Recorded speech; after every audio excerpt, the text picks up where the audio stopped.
Hey, what's going on, guys? It's your boy Gunnar. I'll be doing the Q&A session that I promised you guys would be uploaded on Sunday. It's obviously Sunday, so without further ado, let's jump right into the, advertisement part of the commentary. Obviously, there will be no Sniper Sundays uploaded this week. I'm currently waiting on a few hardware to kind of show up, and I'll get into more detail about that if it becomes something of an issue, but it shouldn't be an issue. A lot of it's already being shipped, and it should be showing up in the next couple of days.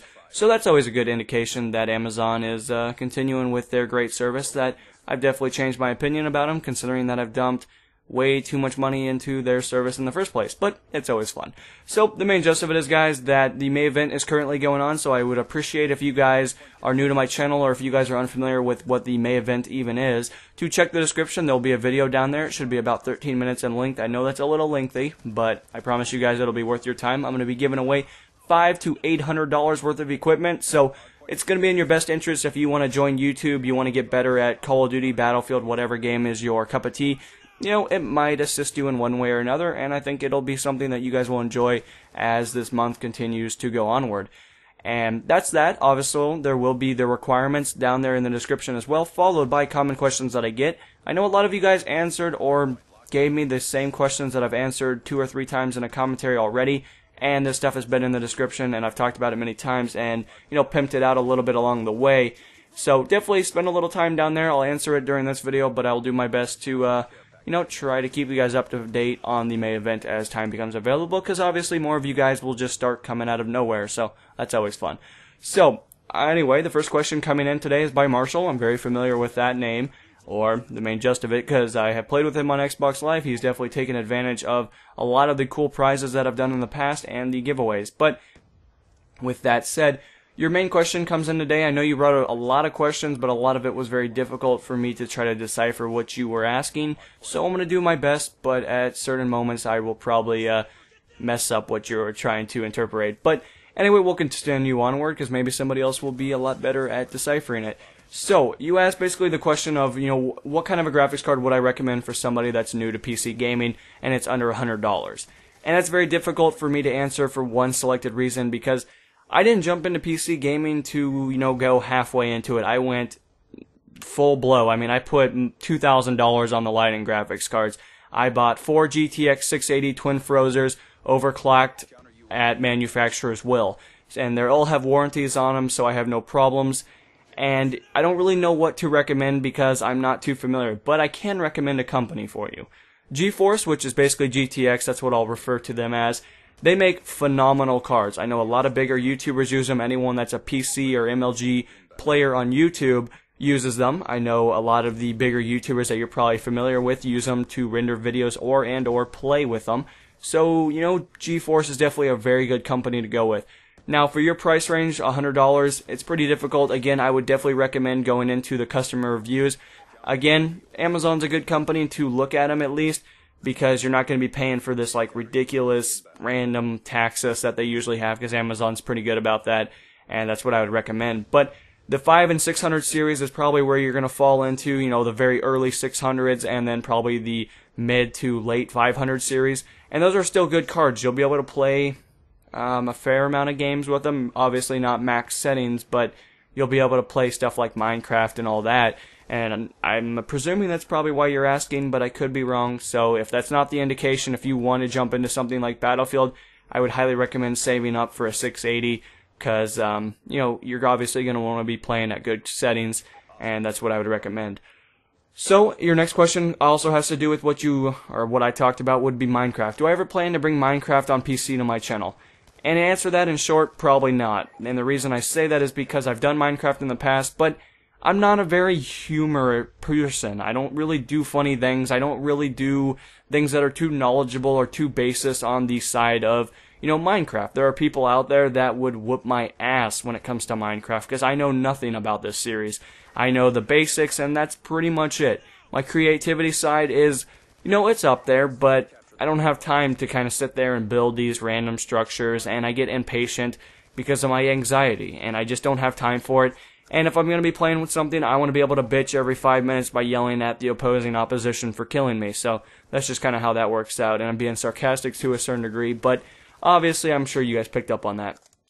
Now, your final question that I'm going to be answering, considering that you wrote a lot, would be that what is it like meeting many great YouTubers? And, you know, you give some examples like Kryvosh, stuff like that, and Kryvosh is definitely a different personality that I'm still getting used to even at the time being.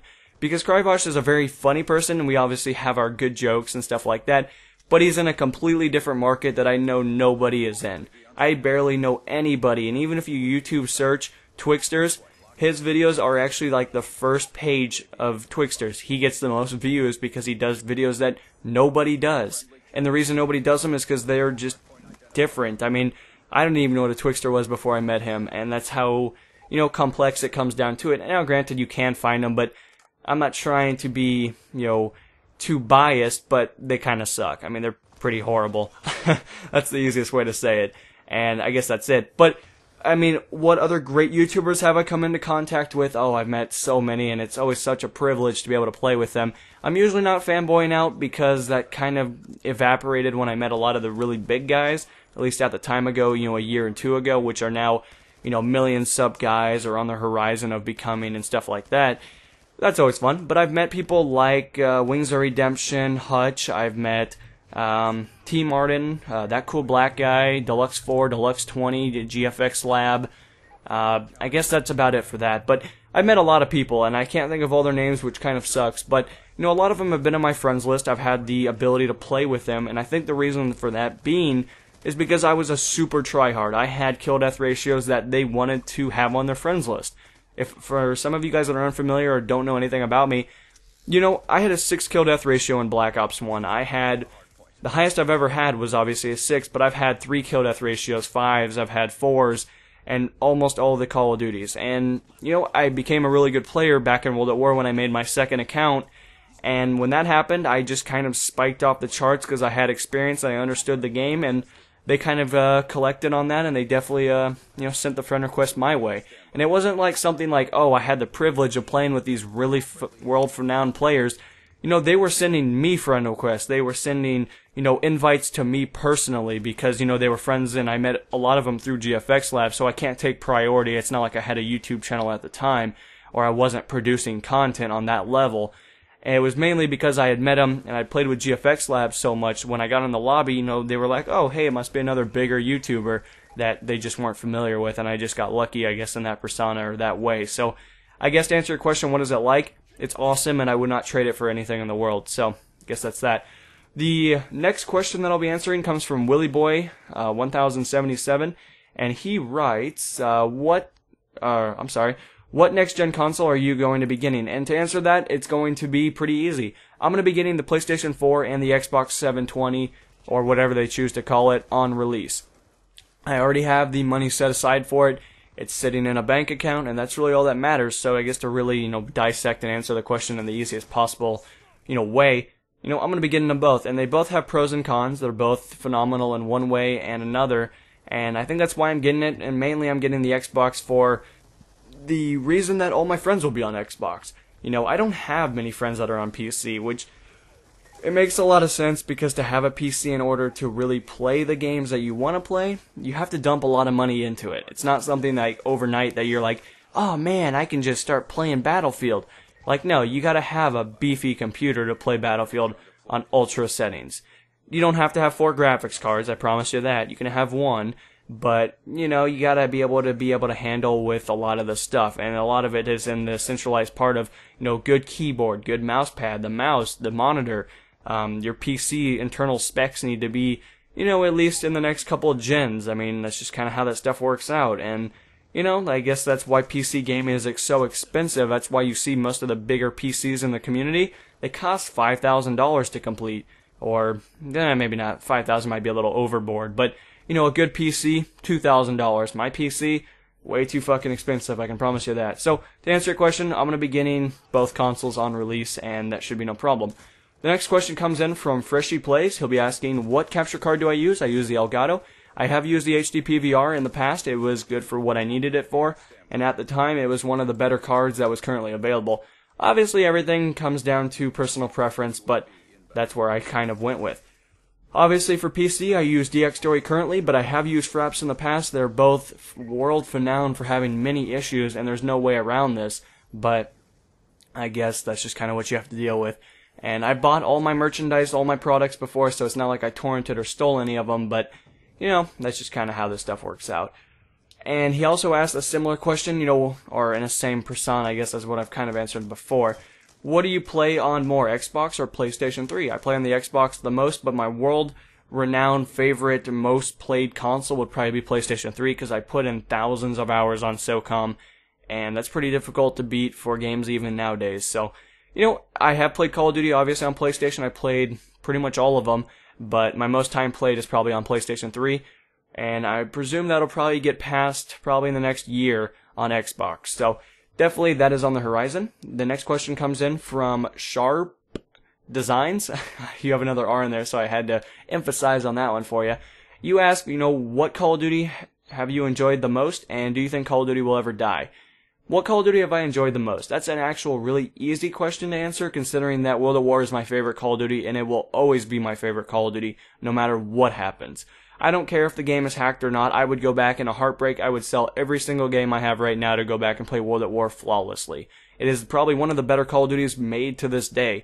And the reason I say that is because it was my first Call of Duty. All you COD 4 veterans out there, I know COD 4 was a very world-renowned game. I know it changed the market, and I've said this thousands of times. It did change the industry. If without COD 4, we would probably be playing the same shit that we probably would have been playing 10 years ago. That's how much COD 4 changed the market. COD 4 revolutionized the gaming scene, and it definitely sparked an interest in millions of players' interests. So, you know, COD 4 definitely was the godfather of it, but World at War is still my favorite because it just was a lot more balanced in different aspects. I know the MP40 was overpowered, but, you know, COD 4 did have its problems too, and I think a lot of people overlook that. And do I think Call of Duty will ever die? Of course I do, and I would expect that to be happening soon if they don't make any drastic changes to make the game maybe a little bit more interesting for players that have played and dealt with all this shit many, many times. I don't know. I guess my input is very obscured because, you know, I don't exactly like helping the players that don't need to get helped. And the reason I say that is because I don't want noobs to get the advantage, and every Call of Duty seems to make the game so easy. And people can argue this all you want, I don't care.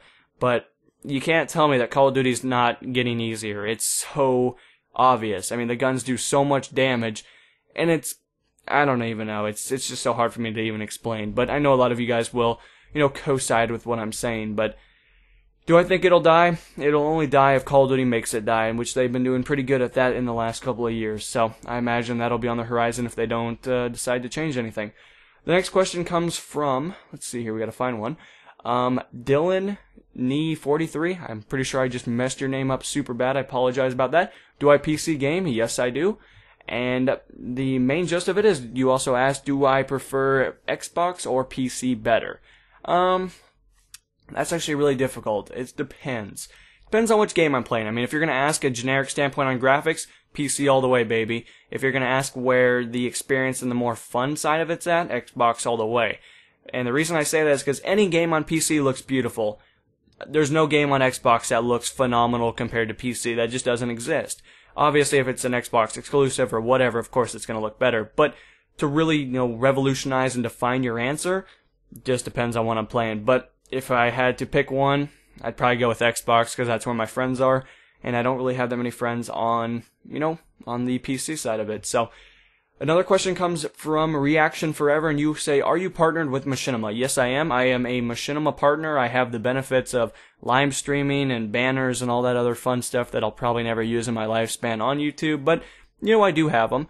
And I guess the reason is why I don't live stream is because I get way too pissed and I don't exactly have the privacy that I would like. The reason I say that is because if I move out, which I plan to do here soon, I will have a lot more privacy, so you guys can probably expect live streams and all this fun stuff. And I'm a very professional person. Like, if somebody interrupts a video, I literally restart commentaries, and I wish I could even stress this enough to you guys. I restart in a week probably 100 times to make a commentary sound and be the best that it can be. And I know my commentary is nothing world-renowned to the commentary scene, but I would like to think that, you know, I do better than some people that just completely do one take and they call it a good day. I do my best to make the most professional videos I can for you guys. And I guess that's really about it. But there is one more. I'm sorry, I did forget about this guy. XKilla695X. That's a cool name, man. But your question is, does 700 likes and comments have to come from one video? And I've answered this many times, but I can presume you're probably new because I've never seen your name, so that would give me the indication that you're probably a fairly new person to my channel. And no, that does not. The only reason I say that is because, one, I could never expect my channel to get 700 likes, especially at my standpoint. I don't even have 700 subscribers.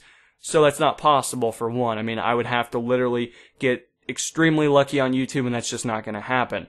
And what's going to happen is, I've talked about this in the May event, so again, check the description, it'll make more sense.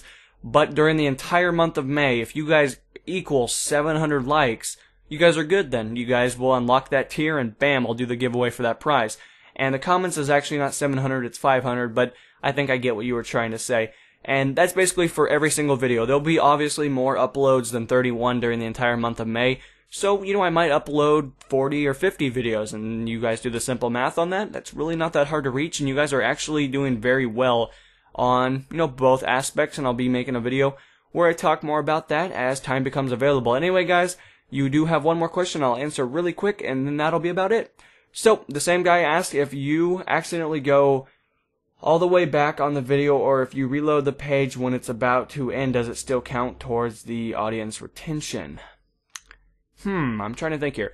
Well, I know if you, let's say you watch this video and you make it all the way to 20 minutes, we'll just say this video is 20 minutes for some reason, and then you refresh the page, it still counts as a view, and it still will count towards that exact percentage. So, to answer your question in short, I think it does, but I can never be too sure, so I guess that's my best. But I think if you go back, I don't think it exactly does anything, because I know if you write a comment and then you hit back, if I'm correct, it actually doesn't register on the page anymore. I could be wrong, but anyway, guys, that's about it. I appreciate the guys that left questions. I did my best to answer them, and I guess that's about it. I'll see you guys in the next video. This is Inamo, signing off. Peace.